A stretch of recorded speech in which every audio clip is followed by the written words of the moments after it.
دوستو ایک اور disadvantage self claimed by freelancers according to the survey. لیکن اس پرٹیکولر پوسٹ کے نیچے ایک بڑی مزیدار باتیں میں نے لکھی ہوئی ہیں جو آپ کو میں پہلے سے ہی بتا رہا تھا, لیکن اب آپ کو میں پروف بھی کر رہا ہوں. جناب 50% لگ بھگ فری لینسرز کہتے ہیں کہ اگر اکنامک سچویشنز میں بیلنس نہ ہو, اونچ نیچ ہو, ان کے کام پہ افیکٹ پڑتا ہے. میں نے آپ کو پہلے بھی بتایا تھا, آپ کی کنٹری کے حالات, آپ کے ملک کے معاشی حالات پہ فری لینسرز کو رتی برابر بھی فرق نہیں پڑتا. کیونکہ میں یہ کام 15 سال سے کر رہا ہوں, اتنے عرصے سے کر رہا ہوں, دیکھ رہا ہوں ملک میں ظاہر ہے پولیٹیکل گورنمنٹ چینج ہوتی رہی, ملک کے حالات تبدیل ہوتے رہے over a period of time, لیکن کام پہ فرق نہیں پڑتا. بیکاز امپلائر جب کسی فری لانسر کو ہائر کرتا ہے تو وہ فری لانسر کو ہائر کرتا ہے, وہ کنٹری کو ہائر نہیں کرتا. یہ بات یاد رکھیے گا.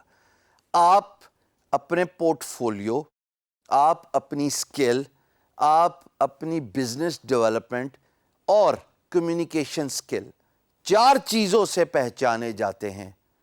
ٹھیک, یہ جو 4 چیزیں میں نے آپ کو بتائی ہیں, اگر آپ کی یہ چاروں چیزیں اچھی ہیں تو امپلائر از لیسٹ بادرڈ, یعنی ان کو کوئی فرق نہیں پڑتا کہ آپ کے ملک میں کیا چل رہا ہے یا کیا معاشی حالات ہے. As a matter of fact میں نے پرسنلی ایکسپیرینس کیا ہے کہ جب کلائنٹ ریٹینشن ہوتی ہے, یعنی کہ ایک کلائنٹ کے ساتھ کامیابی کے ساتھ پروجیکٹ فنش کمپلیٹ کرنے کے بعد جب آپ دوسرا پروجیکٹ ان کے ساتھ کرتے ہیں, تب آ کے امپلائر نے میرے سے پوچھا کہ where do you belong to.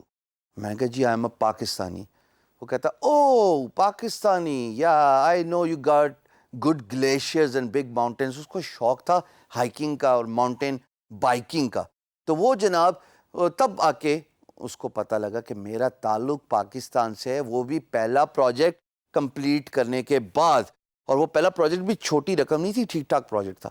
So usually جو 4 باتیں میں نے آپ کو بتائی ہیں, امپلائر کا سروکار انہی باتوں سے ہوتا ہے. آپ کام اچھا کرنے والے ہیں, بہتر کرنے والے ہیں, آپ کے ملک کے معاشی حالات بالکل ڈپکٹ نہیں کرتے آپ کے کام پہ. آپ کو at the end of the day foreign money ہی آ رہا ہوتا ہے. فورن منی مثال کے طور پہ اگر دیکھا جائے ایک لحاظ سے, اگر ڈالر کا ریٹ ہائی ہے, یہ تو آپ کے لیے فائدہ ہو گیا بھائی. معاشی حالات اگر دیکھا جائے ایز اے فری لینسر, حالانکہ میں اس کا ایڈوکیٹ نہیں ہوں, میں اس کا پرچار نہیں کر رہا, بٹ اگر ملک کے معاشی حالات خراب ہیں تو اس کا مطلب ڈالر ریٹ ہائی ہو رہا ہے, آپ کو تو فری لانسر بینیفٹ ہو گیا. حالانکہ ایسا ہونا نہیں چاہیے, because it affects the over all economy. Society میں امبیلنس آتا ہے, امیر امیر ہوتا جاتا ہے, غریب غریب ہوتا جاتا ہے, اور یہ اسلامی معاشرہ اور اسلامی تعلیمات کے بھی خلاف ہے کہ معاشرے میں عدل و انصاف ہونا چاہیے, بیلنس ہونا چاہیے. بٹ اگر میں پاکستان کی بات کروں تو یہ تو بات بالکل ہی غلط ہوگی. یہ 50% وہ لوگ ہیں جس کے نیچے میں نے بڑا ڈیٹیل سے ایکسپلین کیا ہے کہ جناب پچھلے کچھ سالوں میں فری لینسنگ تو بالکل چینج ہو گئی ہے.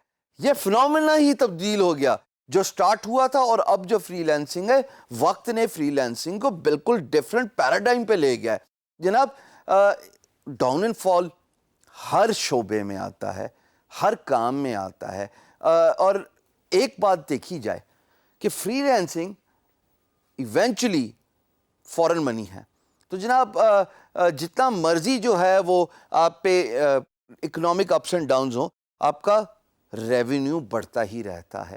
اور باٹم لائن یہ ہے کہ اگر صحیح طریقے سے کی جائے, اگر آپ ویلیو پروپوزیشن, یعنی کہ آپ کو پتہ ہے کہ آپ ایک ہنرمند اسکلڈ فری لانسر ہیں, اور اگر آپ اپنا ٹیلنٹ صحیح طریقے سے بروئے کار لاتے ہوئے کام خوش اسلوبی سے ختم کرتے ہیں, تو جناب یہ جو آزادی ہے ایز اے فری لانسر, یہ جو فائنینشیل انڈیپینڈنس ہے as a free lancer, who would mind that? At the end of the day آپ پہ کوئی حکم نہیں چلا رہا, you are boss of your own self. All it requires is آپ اپنے آپ کو پہچانیں, اپنے ٹیلنٹ کو پہچانیں, سکسیسفل ہو جائیں, پیسہ آٹومیٹکلی آ جائے گا, because money is a by product of success.